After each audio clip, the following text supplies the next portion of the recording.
Haven't done a video for a few weeks because I came down with a sickness bug. I came down with gastroenteritis and I had that for about 10 days. That was fun. I actually wrote a post about it this morning because I've spoken about this before loads of times on social media and various videos that I've done throughout the years on my YouTube channel where for a long, long time, I would tell everyone, anyone who would listen, that I didn't get sick, that Larkins don't get sick.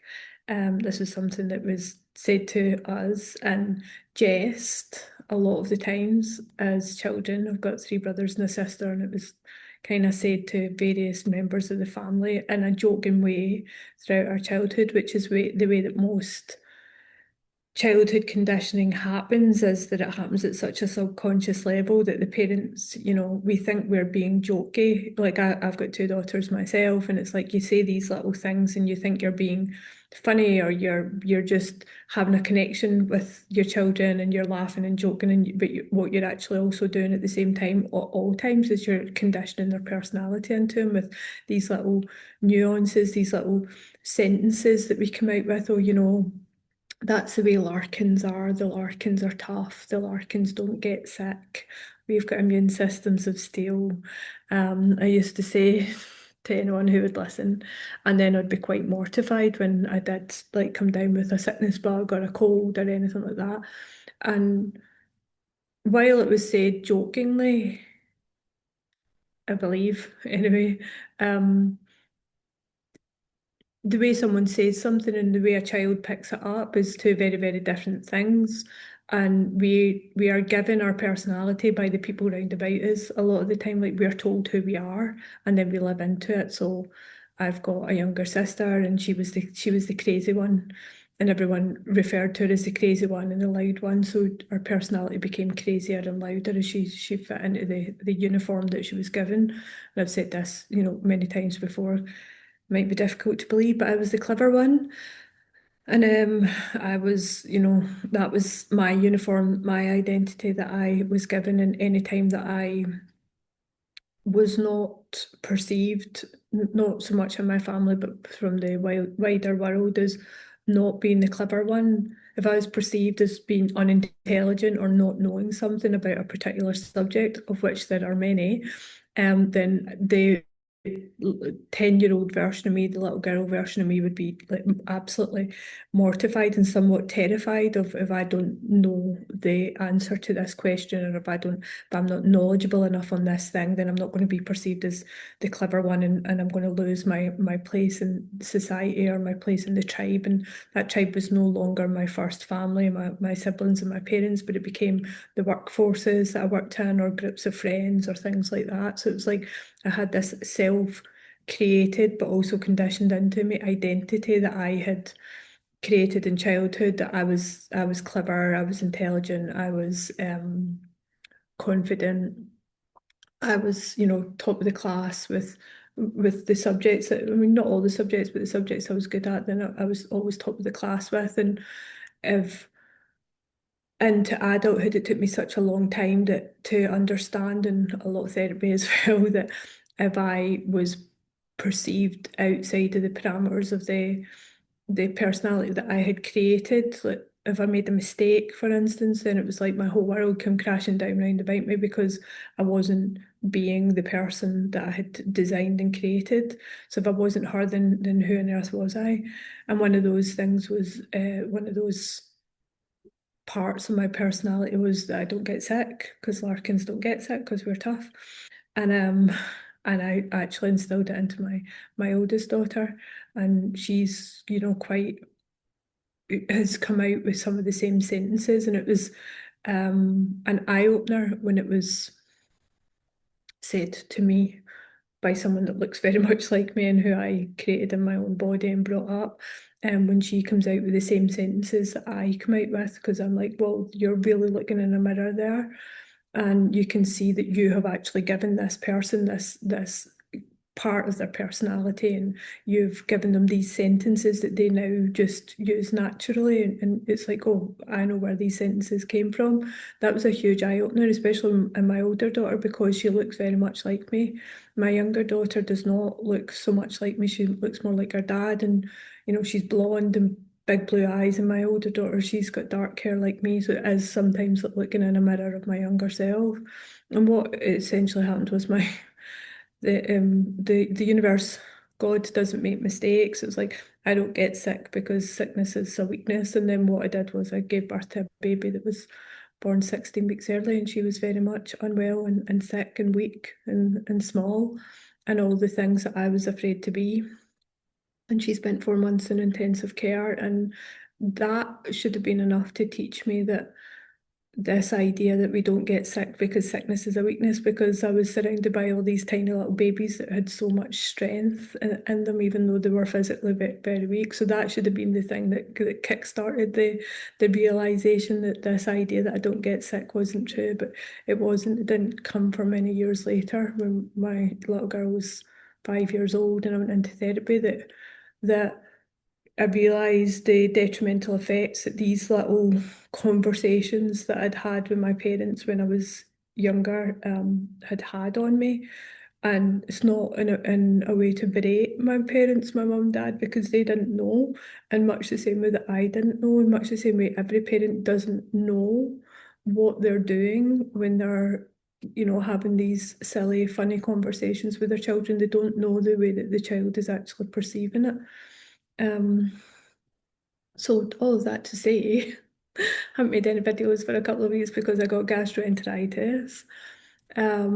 Another thing that I'm still working on and still finding challenging and still processing is the ability to rest when I've been unwell, and not immediately like being like, right, I feel better now, let me get back out into everyday life. So I've had some conversations with my friend who's in Vancouver, and she's like I'm being on the phone to her, and I'm like, right, I'm day 4 of the sickness, and I'm like, right, I feel better now. I can walk to the local shops. It's a 40-minute walk away. And she's just like, you absolutely cannot. Like, you haven't managed to hold any nutrition in your body for days. Like, you can't just go out walking. You're supposed to be resting. And it's like this little false burst of energy first thing in the morning, where I'm like, right, I'm better. What am I going to do? I can do things today. I can go to the shop and I can be productive and I can be useful. And this is all the things that I teach women in my program, that you're allowed to rest, not even just that you're allowed to rest, but that you must rest. Women need to rest, and also men, but specifically when I coach women, it's like that you need to rest your body. Your body needs an ability and the space to relax in order to create, and that's creating babies or creating, ideas in your business or creating a happy and healthy home. For that, we need rest and relaxation and recuperation.